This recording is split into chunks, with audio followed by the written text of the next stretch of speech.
Today I want to talk about a controversial subject, and you've probably heard people arguing about it on both sides, and that is crate training. Some people swear by it, other people think it's cruel, and if you're one of those people who've been afraid to try it because you think it feels mean or you worry that your dog will be sad, then this episode is definitely for you.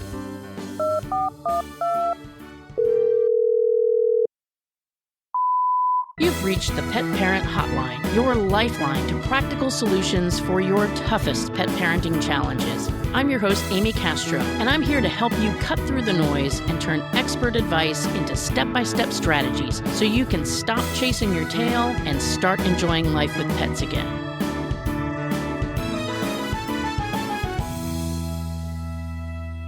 All right, so first of all, let me be crystal clear about what this episode is not going to be about. This is not going to be a step-by-step or a how-to.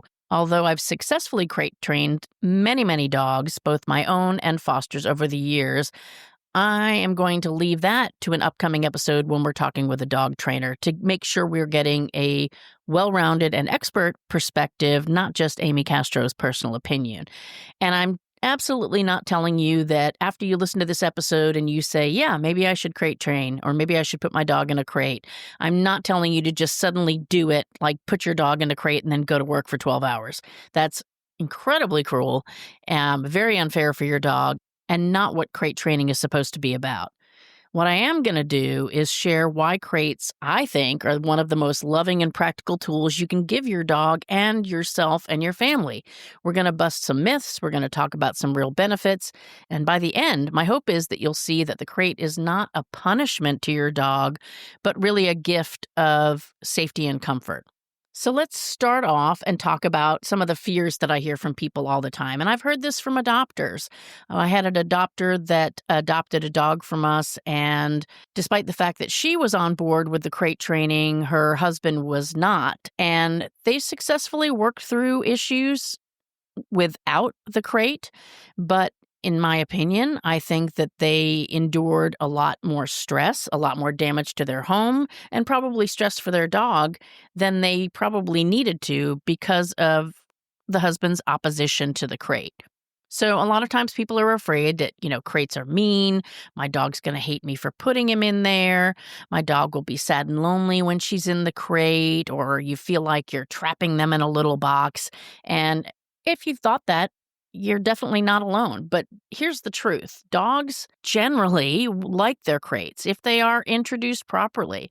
They feel comforted being in a small enclosed space. If you think about it, that's why when a dog is afraid, let's say, of a thunderstorm, they're going to hide under the bed. They might, if they're afraid or they need comfort, they might curl up in the corner of a couch or go into a closet. The crate is not a prison if it's introduced properly. It becomes their bedroom. As a matter of fact, at my house, we have crates that look like furniture. So our two side tables on either side of the sofa are crates, and there is a crate in what is now the dining room.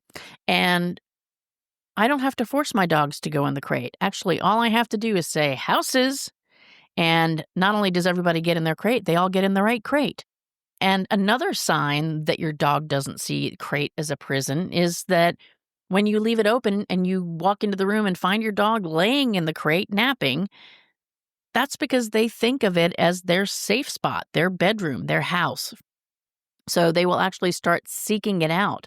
I've noticed when I've had stressful and anxious rescue pets or fosters, when things get chaotic, like let's say the other dogs get playing roughhousing too much and you've got a fearful dog or a little bit of an anxious dog, I've seen dogs actually get up from where they're laying down and go get in their own crate, kind of putting themselves to bed.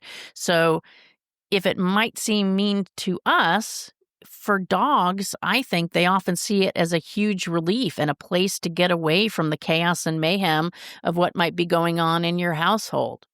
So let's talk about some of the reasons that I started using a crate, because I definitely didn't always crate my pets, but along the way, I definitely figured out the benefits and started using them. So the first thing I looked at, and the first reason that I really started using crates, was for safety. They're not just about comfort. They're definitely about safety.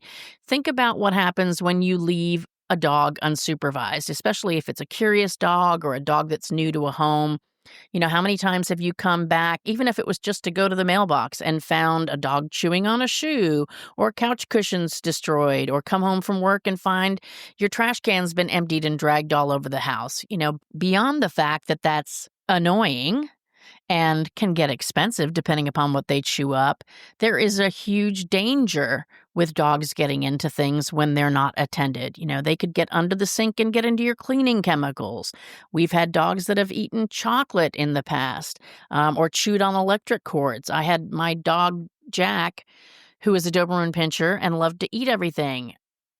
Many, many times ended up at the vet when he was left uncrated because he liked to eat socks.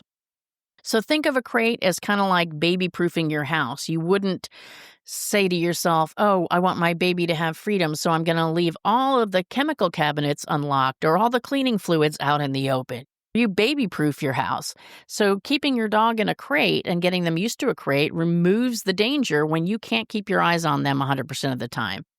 I know in my house with multiple pets, crates can also prevent fights from happening. Even pets that get along seemingly most of the time, like my dog Gunny, as she has gotten older, she has become a lot less tolerant of the BS of the other pets in the house. And so something as simple as the doorbell ringing can set off a pretty bloody fight if somebody's not supervising. And so just the other day, we were getting a big package delivered and had to leave the front gate open, and that meant that somebody was going to be ringing the doorbell. And so Gunny went in her crate, and so did everybody else, just for everybody's safety. And nobody was whining, nobody was crying, and nobody was upset about it. But it gave me the peace of mind knowing that they weren't going to get into it before I could get into the room. You never know what might start an issue. So think about the crate as not punishment. It's about preventing destructive behaviors, preventing dangerous situations, preventing unnecessary vet bills, and preventing you from replacing those expensive shoes that you forgot to put away. Another thing to consider, especially if you are a big traveler and you like to take your pets with you, is the benefits of having crates in your vehicle. A car ride with a loose dog can be super dangerous. And I actually had this happen to me one time. I was traveling with my friend Linda, and we had her dog Candy Dots. She was a cute little poodle. She was adorable. I don't know where we were taking her, and I don't know why we had her, but this was probably before anybody even had crates. And riding in the car with the dog, I was holding the dog. We had an accident, and the dog kind of went flying. And luckily, she was not seriously injured, but she definitely could have been. A dog can become a projectile when you have to suddenly stop. Or worse, if you have a wreck and they panic and jump out of the car. Or you don't even have to have a wreck. You could stop at the gas station while you're traveling to fill up with gas, and your dog jumps out the open car door accidentally. So a crate keeps them safe. I'm not saying it's necessarily going to protect them in an accident, but it will protect them more than them being a loose object flying around a crashing vehicle. And it will definitely protect them from darting out a door. And obviously, if you ever have to fly with your dog, crate training is essential too. There is nothing worse. Nobody wants to hear your dog barking, whining, or smell your dog pooping in the crate because they are so freaked out about being in that crate under the seat of the person in front of you. And so getting your dog used to being in a crate and going in that and feeling like that's their comfortable space, it's not going to add to the trauma. It's already going to be a little bit stressful, a little bit exciting about traveling. But if I'm already used to my crate, that's one less thing to be upset and scared about. And when you arrive at your destination, whether you're staying with a friend, a family member, at a hotel or an Airbnb, having that crate means you don't have to worry about your dog destroying something that you're now going to have to pay to replace, or marking their territory, which can happen, or roaming somewhere that's unsafe because maybe the place that you're staying isn't pet safe or hasn't been pet proofed along the way. So think about this. Think about the crate as being like a portable bedroom that you can take anywhere you go. If you listen to that episode that we did when we drove Bonnie the foster dog from Texas to New York, we definitely had a crate with us and used it as needed in our travels. For sure, when we were in the hotel and we wanted to go out and, go to dinner or do a little sightseeing for an hour, we didn't want to leave a dog in a strange environment because despite the fact that she was very well behaved, we didn't know how she would behave in a hotel room. And you never know when somebody might be coming into that room, like housekeeping or something like that. And you don't need the dog flying out or scaring the housekeeper or biting the housekeeper. So, think beyond your house. A crate makes life easier pretty much anywhere you might have to go that you're going to take your dog. And on the subject of travel, think about emergency travel. Think about the time when you might have to evacuate because of a fire, a hurricane, a flood, whatever it might be. Your pets being used to being in their crates can be a lifesaver. I remember the last time we evacuated for a hurricane with all of our pets. I just can't even imagine what it would have been like to have cats and dogs loose in the car while we were traveling for 16 hours on a trip that should have taken 4, trying to evacuate. And just keeping everybody separated, giving everybody a little bit of comfort in a space that was at least semi-familiar in a situation that was super stressful. The ability to get out of the car if we needed to, and to take one dog out at a time, or to rotate a litter box into a cat's crate was just so much safer and so much less stressful than if we'd had the animals loose in the car. So whether you're traveling for fun, whether you're traveling for adventure, or whether you're traveling because you've got to get out of town, having your pets being used to being in crates can be a lifesaver. Beyond the issues of safety, there are definite emotional benefits for your dog to having their crate. If you've got a dog, they love structure. They know when it's time to eat. They know when you're getting ready to go to work. They know when it's time to play, when it's time to go outside. They like that structure and they like knowing what's expected of them. And they like knowing where they belong. Are they allowed on the couch or are they not allowed on the couch? Things like that. And that helps them to de-stress and to relax. So a crate gives them that consistency. Instead of wandering around the house during the day, not knowing what to do with themselves, or when you go to the grocery store, they can settle in and take a nap in what they feel is their safe spot. I have had dogs that have had separation anxiety and as a matter of fact, Jack is a good example of that. One time we decided, because he was a big dog and we felt sort of bad about crating him, we decided we were going to leave him out while we went to the beach. And luckily, we did not get all the way to the beach because about 10 minutes into our drive, it started to pour rain. So we decided to go back to the house. Partly because it wasn't going to be a great beach day, but also because knowing that we left Jack out, we knew he had storm anxiety, and that probably was not a good combination of him being loose and a storm coming through. Kid you not, we had been gone 20 minutes round trip and came back home to find that he had, and it's always kind of weird with dogs, right? Like they'll go after something that they've left alone. Like, haven't bothered that lamp the entire time I've been here for 10 years.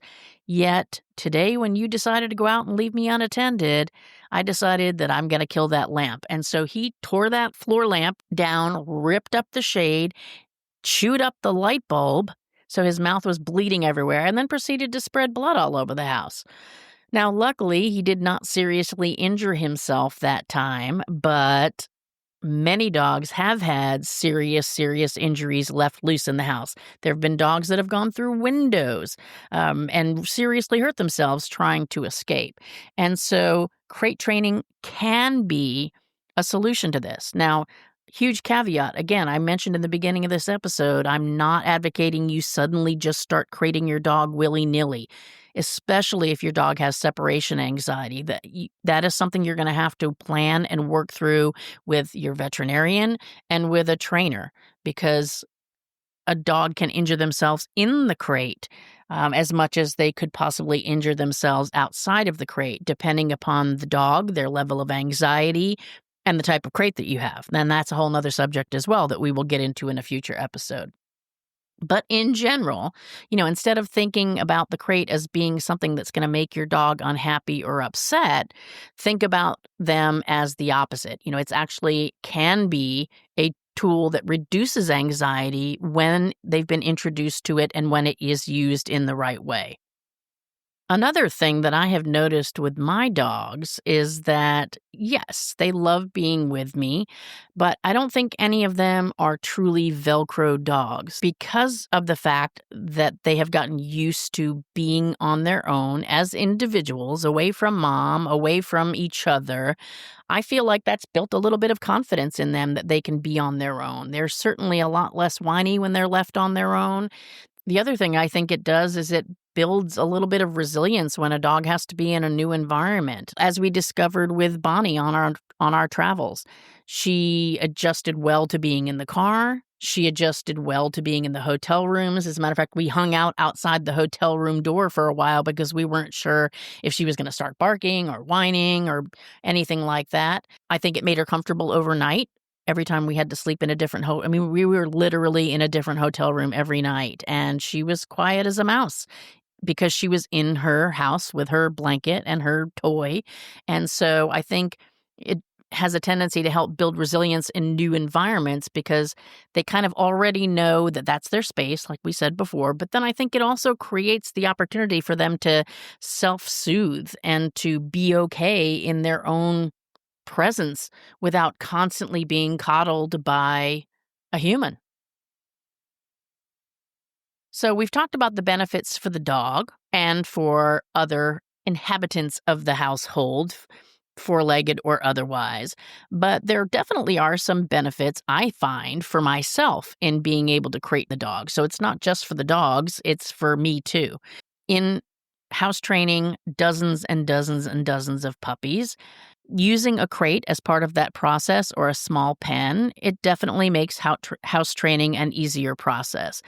Generally, especially as dogs get older, they're not going to potty where they sleep. Now, I do have many exceptions to that rule along the way, but that's their natural instinct. So if you do need to leave a pet unattended for a little bit and you are in the process of house training, they are less likely to potty if they're crated than if you just have them running loose around the house. I think also crates are management tools for real life. You know, maybe you don't want your dogs underfoot when you're cooking dinner. Maybe you don't want them shooting out the door. And I can hear the people saying, well, you should have trained him not to do that. You should have trained him to be out of the kitchen. And you know what? You're probably right. But the reality is there's only so many problems we can tackle at one time. So, maybe it's you've got people coming working in your house and your dogs aren't good with strangers. So having a place for them to go that is safe for them to hang out for a little while is a good idea. Maybe you haven't adapted your pets to company very well. I will be the first one to admit that I don't have people over a lot. And so therefore, when I do, my dogs go crazy. And, okay, that's a little bit of an exaggeration, but they can act the fool for sure. And when there are 3 or 4 of them, that's a lot of chaos happening. And that's a lot of drool on people's pants and fur on people's clothes. And I don't feel like your guests should need to be assaulted the minute they come in the door just because you decided not to train your pet. So I think a crate is a good solution to that. Put the dogs in the crate, let the guests get in, let the dogs settle down and maybe get a little bit used to the fact that there are strange people, especially if your crates are within earshot or view of where your company is, and let them out once they've calmed down and settled themselves. So there's, I think, a lot of peace of mind and a lot of control of your environment that you have that can be a true benefit for you when you're trying to get things done, when you're trying to have people over, and knowing that your dog is safe and calm and not turning your house into chaos while you're in the shower. That can be a priceless bit of peace of mind, I think. Oh, and while we're talking about practical benefits for you, and actually this is not just a practical benefit for you, but a practical benefit for the dog as well, is a good night's sleep. Now, I don't know about you. You might be one of those people that likes having 15 dogs in your bed, but I don't sleep well with my pets in the bed. Even if there's just one of them, it tends to be a problem. And I think they don't probably sleep very well either because I am a flip-flopper. I am like a fish on a dock. And so if I've got a pet sleeping with me, they're getting kicked, they're getting rolled over on, they're getting disturbed if I get up to go to the restroom. And so having my dogs in their crates, I think not only gives me a better night's sleep, but gives them a better night's sleep. It also prevents 2 a.m. zoomies and accidents at night because they're wandering around. And sleep is so important to all of us. So having that crate as being part of the bedtime routine, everybody gets in their houses. Maybe they get a little toy, a special toy that they get put in there, and then helps them learn how to settle down. And everybody gets a good night's sleep. So let's go ahead and take a step back. So crates are just one tool in your pet parenting toolbox, or your dog parenting toolbox in this case. They're not the only answer, and they should never be misused, and they should never be used without proper training and without a process of introduction.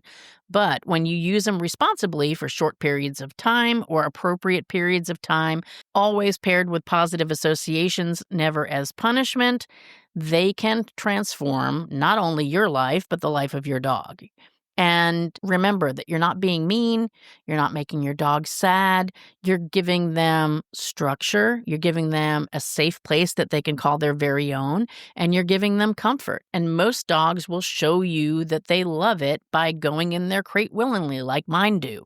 As a matter of fact, you may find when it's bedtime and you get up to do what we call lights out, you might find your dog's already in their crate because they beat you to the punch.